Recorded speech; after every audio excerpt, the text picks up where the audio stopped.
যখন আমাদের হাতে কম সময় থাকে কিংবা আমাদের কোনো রিচ খাবার খেতে ইচ্ছে করে না, তখন আমরা বানিয়ে ফেলতে পারি এই রকম দারুণ স্বাদের মাছের ঝোলের রেসিপি। আমি আজকে খুব সহজ পদ্ধতিতে আপনাদের করে দেখাবো। হাতের কাছে থাকা সামান্য কিছু উপকরণ দিয়ে খুব সহজে এই মাছের ঝোলের রেসিপিটা আমি বানিয়ে দেখাবো। বন্ধুরা, আপনারা যদি আমার মতন একবার বানিয়ে দেখেন, আশা করছি আপনাদের খুব ভালো লাগবে। আপনাদের কাছে বিশেষ অনুরোধ রইল আমার এই ভিডিওটি সম্পূর্ণ দেখার জন্য। নমস্কার বন্ধুরা, ইজি কুক চ্যানেলে আপনাদের সবাইকে স্বাগত জানাই। চলুন শুরু করছি। আমি এখানে 6 পিস রুই মাছ নিয়ে নিয়েছি। আপনারা যে কোনো পোনা মাছ নিয়ে নিতে পারেন। মাছটাকে প্রথমে ভালো করে ধুয়ে পরিষ্কার করে জল ঝরিয়ে নিয়েছি। এবারে আমি এখানে দিয়ে দেবো পরিমাণ মতন নুন, অর্থাৎ 1 চা চামচ আমি নুন দিয়ে দিলাম। হাফ চা চামচ আমি এখানে হলুদ গুঁড়ো দিয়ে দিলাম, আর দিয়ে দেবো হাফ চা চামচের কম লঙ্কা গুঁড়ো। নুন, হলুদ, লঙ্কা গুঁড়ো সমস্ত মাছের গায়ে এরকম হাত দিয়ে আমি ঘষে ঘষে মাখিয়ে নেব। এই পর্যায়ে কিন্তু আমাদের এই পদ্ধতিটাকে অবলম্বন করতে হবে, অর্থাৎ মাছের গায়ে যদি আমরা প্রথম থেকে এইরকম সুন্দরভাবে মাখিয়ে নিই নুন, হলুদ, লঙ্কা গুঁড়ো, তাহলে ঝোলে মাছের টেস্টটা খুব ভালো হয়। এই রকম সমস্ত মাছগুলোকে আমি মাখিয়ে প্রায় 10 মিনিট মতন রেখে দিলাম। আপনাদের হাতে যদি সময় না থাকে তাহলে কোনো ব্যাপারই নয়। তো এইভাবে দেখুন মাছগুলোকে আমাদের মাখিয়ে নিতে হবে। আমার সমস্ত মাছ মাখানো হয়ে গেছে। এবারে আমি এটাকে সাইডে রেখে দিলাম। এই মাছের ঝোল বানানোর জন্য আমি কিছু সবজি নিয়ে নিয়েছি। আমি নিয়ে নিয়েছি এখানে পটল আর আলু, পেঁয়াজ, টমেটো, লঙ্কা। পটলগুলোকে দেখুন আমি এইভাবে কেটে নিয়েছি, আর একটু একটু ছাড়িয়েছি, আর একটু একটু খোসা রেখেছি। দেখুন এইভাবে আমাদের পটলটা কেটে নিতে হবে। আর আলু আমি এখানে নিয়ে নিয়েছি, দেখুন এইভাবে লম্বা লম্বা করে কেটে নিয়েছি। সবজিটা অবশ্য আপনাদের পছন্দ অনুযায়ী আপনারা নিয়ে নেবেন। আর আমি দুটো পেঁয়াজ কুচি করে নিয়েছি।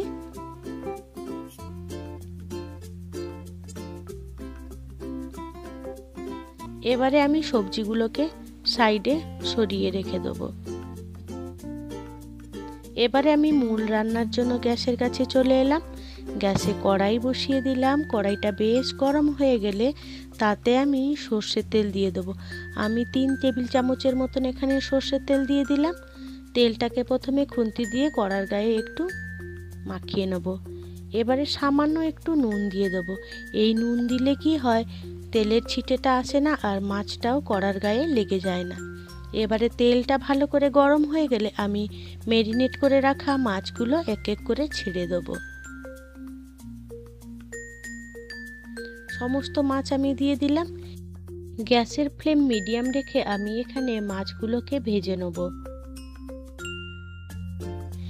এবারে মাছগুলো এক পিঠ হয়ে গেলে আমি এবারে মাছগুলোকে উল্টে নেব।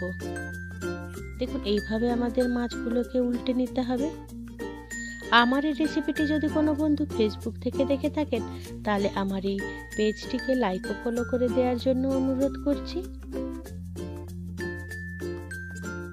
আস্তে আস্তে করে আমাদের সমস্ত মাছগুলোকে আমরা উল্টে নেব। এই তরকারিতে কিন্তু মাছটাকে আমাদের বেশি ভাজা করলেও হবে না, আবার হালকা ভাজা করলেও হবে না। আমাদের মিডিয়াম মতন ভাজা করে নিতে হবে। দেখুন আমি কিভাবে ভাজা করে নিয়েছি, ঠিক এইভাবেই আমাদের মাছটাকে ভেজে নিতে হবে। এবারে আমার মাছ ভাজা হয়ে গেছে, আমি তেল ঝরিয়ে মাছগুলো দেখুন তুলে নেব। মাছটা ঠিক এইভাবেই আমাদের ভেজে নিতে হবে। এবারে আমি সমস্ত মাছ তুলে রেখে দেবো। এবারে ওই মাছ ভাজা তেলে আমি ফোড়নে দিয়ে দেবো সাদা জিরে হাফ চামচ, কালো জিরে হাফ চামচ, আর একটা শুকনো লঙ্কা। ফোড়ন থেকে একটা সুন্দর মিষ্টি গন্ধ বেরোলে আমি এখানে ওই যে কেটে রেখেছিলাম আলুটাকে আমি দিয়ে দেবো। আলুটাকে বেশ নাড়াচাড়া করে আমি প্রায় 1 থেকে 2 মিনিটের মতন একটু ভেজে নেব।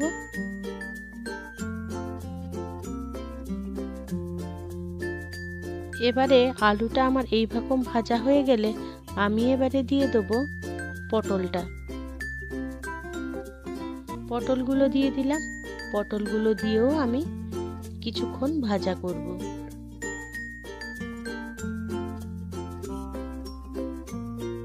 এখানে কিন্তু আমাদের গ্যাসের ফ্লেম লো টু মিডিয়াম আছে রান্নাটা করতে হবে।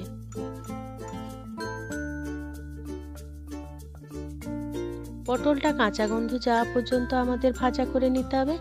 এবারে আমি দিয়ে দেবো লাল লঙ্কার গুঁড়ো 1 চামচ, আর পরিমাণ মতন হলুদ গুঁড়ো দিয়ে দিলাম, আর দিয়ে দেবো স্বাদ মতো নুন দিয়ে সমস্ত উপকরণ দিয়ে আবারও আমি এই আলু পটলটাকে ভেজে নেব। এই ভাজার সময় যদি আমরা হলুদ গুঁড়ো আর লঙ্কা গুঁড়ো ব্যবহার করি তাহলে আমাদের তরকারি কালারটা কিন্তু খুব সুন্দর হয়। এবারে দেখুন এইরকম ভাজা ভাজা হয়ে এলে আমি এবারে কেটে রাখা পেঁয়াজগুলো দিয়ে দেবো আর লঙ্কাগুলোও দিয়ে দেবো। ঝালটা অবশ্য আপনাদের পরিমাণ অনুযায়ী আপনারা বাড়িয়ে বা কমিয়ে নিতে পারেন। এইভাবে আমাদের কিছুক্ষণ ভাজা করে নিতে হবে, অর্থাৎ আমাদের সমস্ত উপকরণ যতক্ষণ না কাঁচা গন্ধ যাচ্ছে ততক্ষণ আমাদের ভাজা করে নিতে হবে।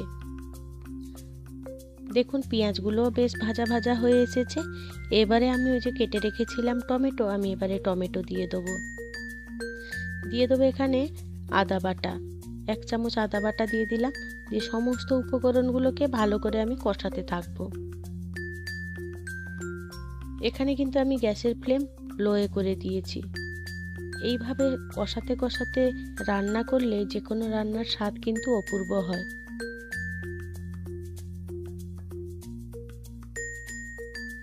এতে আমার আলু পটলটাও খুব ভালো করে ভাজা হয়ে যাবে আর সেদ্ধও হয়ে আসবে সাঁতলাতে সাঁতলাতে। দেখুন টমেটোটা আমার সেদ্ধ হয়ে এসেছে। এইভাবে আমি কিছুক্ষণ সাঁতলে নেব। এবারে এইভাবে সাঁতলানো হয়ে গেলে আমি এখানে কিছু গুঁড়ো মশলাও দেবো।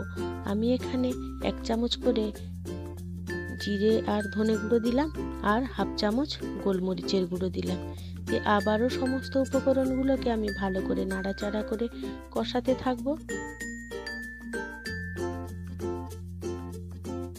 আমার এই রেসিপিটি যদি কোনো বন্ধু ইউটিউব থেকে দেখে থাকেন তাহলে আমার এই ক্ষুদ্র চ্যানেলটিকে সাবস্ক্রাইব করে আমার পাশে থাকার জন্য অনুরোধ করছি।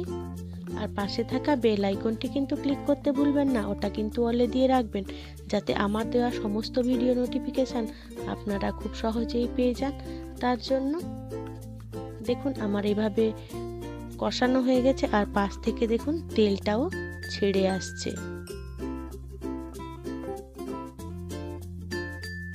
আর টমেটোটাও গলে গেছে। আমি এই পর্যায়ে কিন্তু কোনো রকম জল ব্যবহার করিনি। এবারে একটু নাড়াচাড়া করে নিয়ে আমি এখানে দিয়ে দেবো গরম জল।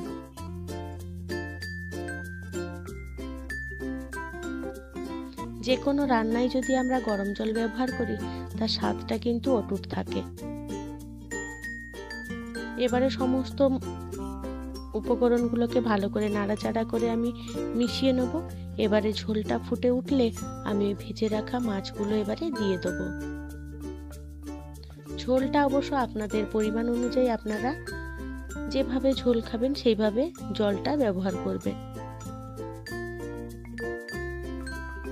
এইভাবে খুন্তি দিয়ে আমি মাছগুলোকে ঝোলের মধ্যে দিয়ে দেবো যাতে মাছগুলো আমার খুব সুন্দরভাবে সেদ্ধ হয়। সেইভাবে আমি মাছগুলোকে ঝোলের মধ্যে দিয়ে দেবো খুন্তি দিয়ে। দেখুন এইভাবে দিয়ে দিতে হবে।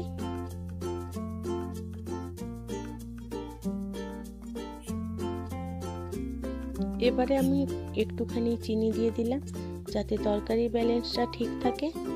চিনিটা অবশ্য অপশনাল, আপনারা পছন্দ করলে দিতে পারেন, নাও দিতে পারেন। এবারে আমি 2 থেকে 3 মিনিটের মতন ঢাকা চাপা দিয়ে রান্না করে নিলাম, তাতে আমার মাছটা সেদ্ধ হয়ে যাবে আর আলু সবজি সেদ্ধ হয়ে যাবে। 2 থেকে 3 মিনিটের পর ফিরে এলাম। দেখুন আলুগুলো আমার সেদ্ধ হয়ে গেছে আর পটল তো এমনিই সেদ্ধ হয়ে গেছে। এবারে আমি আরেকটু নাড়াচাড়া করে নিয়ে আমি এবারে উপর থেকে ছড়িয়ে দেবো ধনেপাতা। ঝোলটা আমি এইরকমই রাখবো।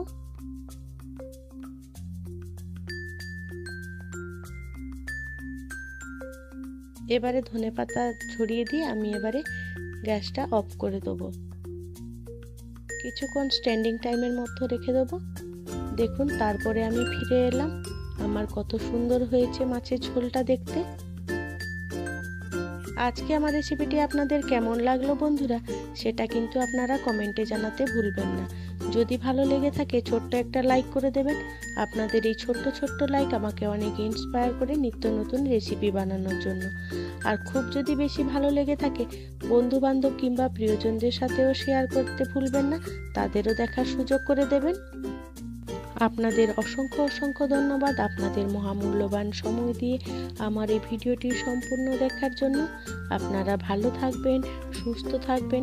দেখা হবে পরের কোনো নিত্য নতুন রেসিপিতে।